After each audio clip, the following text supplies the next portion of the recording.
en nous offrant en partage ce cher et beau pays, le Sénégal. Nos vertus cardinales de paix, de démocratie et de solidarité sont l'une de nos plus grandes forces, une richesse inestimable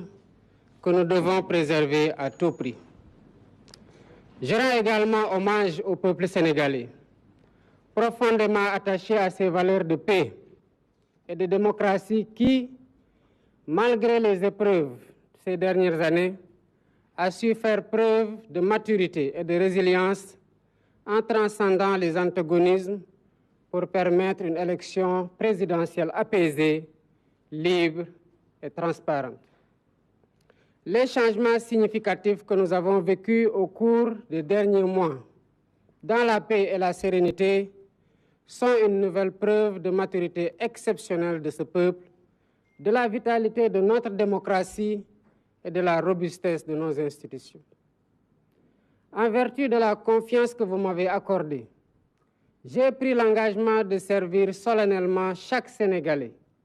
sans distinction, que vous ayez voté pour moi ou non. Car que vous ayez voté pour moi ou non, je suis votre président. C'est pour honorer cet engagement que j'ai renoncé à mes fonctions de secrétaire général du parti PASTEF Les Patriotes, afin de me placer au-dessus des querelles partisanes et de consacrer toute mon énergie au service exclusif de notre nation. Face aux nombreux défis qui se dressent devant nous, j'exhorte chaque Sénégalais à résister aux tentatives de la division et aux manipulations.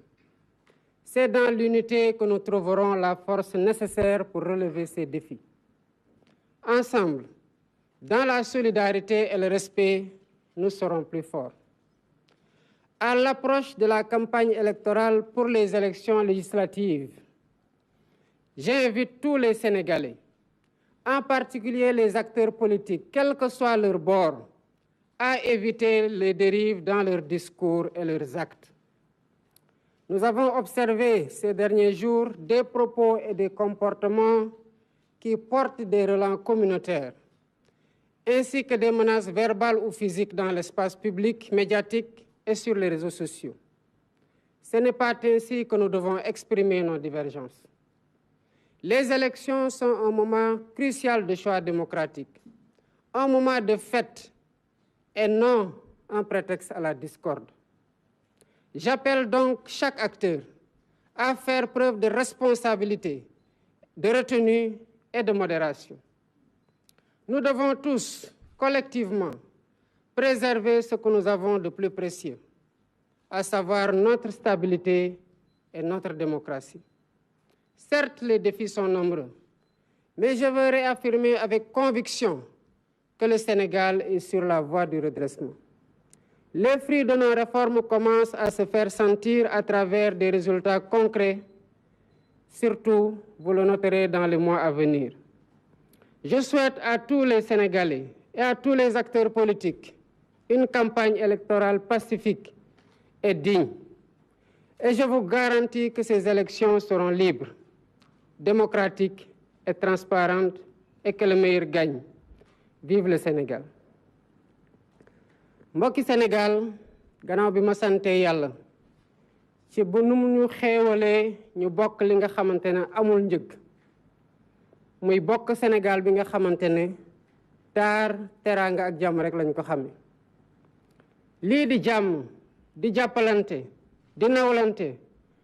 mooy li doon suñu kattan suñu alal goo xamante ne mënuñu ko àpp ci njëg moo tax may sargal askanu Sénégal mi nga xamante ne askanu jàmm la askanu teraanga la waaye askan gu fonk démocratie la at yi ñu weesu ak nu mu metti metti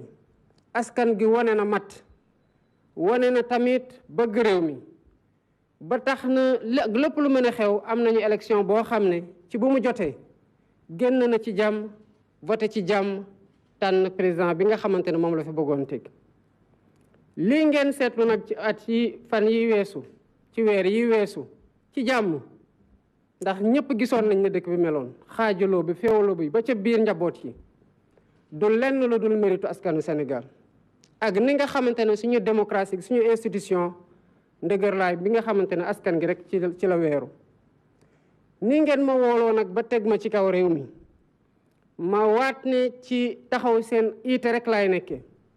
te duma ci xool xaj ak seen duma ci am xaj ak seen ndax que ñi ma wotal ak ñi ma bañ a wotal yëpp maay président ñëpp kon ñëpp laa war a boole njaboote engagement boobu ma jël nag ba mu tax ma génn ci politique ci Pastef ci ni ma nekkee woon seen secrétaire général waaye nekk fa simple militant pour mën a gën a nekk bañ a péete mën a njaboote ñëpp moo tax ma def ko te dinaa ci def sama kéemtalaay kattan ngir njëriñu Sénégal jafe-jafe nag bëri na waaye gouvernement bi xar na ci tànk tubéyam ci sama njiit ak njiital président Ousmane Sonko mi nga xamante ne mooy premier ministre nañu moytu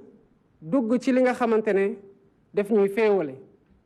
day gën a andi jéeyu ci réew mi nañu moytu lu mel noonu ci biir booloo ci biir manko ci biir déggoo la ñuy mën a songanteeg lépp loo xamante ne jafe-jafe ci suñu kanam di suñu kanamu njaboot ci kanamu Sénégal bi ñu bokk ñu war ci ànd ak nag nawante ànd ceeg solidarité ndax loolu moo ñuy kattanal ci lépp loo xamante ne soobu nañ ci ñu ngi dem ci campagne électorale ci élection législative yii may woo sénégalais yépp waaye woo rawatina ñi nga xamante ne ñooy acteurs politiques yi ak fu ñu mën di féete nañu moytu wax gu ñaaw ji nañu moytu discours yi nga xamante ne dafa ànd ak violence nañu moytu tamit teg ay jéego yoo xamante ne dafay fësal violence seetlu naa ci fan yi ñu génn commencé naa dégg wax joo xamante ne dëgër na ëpp na sax ci nuñ ko mën a nattee bu ñu gisee fu ñu jógee ak fu ñu mën a yóbbuwaat am na ci sax ñoo xamante ne ñu ngi commencé di jax-jaxal loo xamante ne ab mbirum waasu la wala mbirum gëm-gëm ci biir ci télé yi ci émission yi ci espace médiatique yi waaye tamit ci réseaux sociaux yi sama gëm-gëm du noonu la ñu war a régler suñu féewaloo démocratie dafa ànd ak ku nekk wax sa gëm-gëm nangul keneen point de vue am te mu bañ a àndi noonu élection yi ñuy dem élection yu am solo la ci tànneef war a doon sax feet ci démocratie waaye warul doon loo xamante ne dafay indi féewaloo suñu diggante kon maa ngi woo acteurs politiques yi ñu wane responsabilité ak mat te tamit yem ci propos yi ñuy wax maanaam ci kàddu yi ñu bañ ko ñaawal nañu rafetal lépp dañuy dem waxtaan ak askan wi bu ñu paree askan wi dina dem ci jàmm nu mu ko defee woon 24 mars te mu gënoon metti tànnaat koo xamante ne moom ñoo xamante ne ñoom la bëgg ñu teewal leen assemblée nationale suñu responsabilité la nag ñun ñëpp citoyen acteur politique ñu sàmm li nga xamante ne amuñu lenn lu ko gën a am solo muy suñu démocratie suñu stabilité jafe-jafe yi bëri na loolu dëgg la waaye bu ñu booloo manko dinañ gis ne que Sénégal mën na génn ci jafe-jafe yu mu nekk dem ci eeru naataange bu ngeen seetloo lu ñu commencé teg lu bëri xëy na communication bi mën na am mu des waaye am na lu bëri lu ñu fànq ci yàqu-yàqu ci loo xamante ne ñu tegoon la ba pare wala lu ñu doon waaj a teg maa ngi ñaan nag sénégalais yépp di ñaanal Sénégal di ñaan tamit acteurs politiques yi ñu dox ci jàmm ndax ñu mën a am campagne électorale ci jàmm waaye li ma leen mën a biral mooy élection législative yi moom dina leer ba buñ ci jógee ku ñu daan di nga xam ne yow lañ daan nga war a mën a am matug félicité koo xamante ne moo la daan ñiy fekkante assemblée nationale teewal Sénégal ci jàmm maa ngi leen di sant bu baax di leen gërëm salaamaaleykum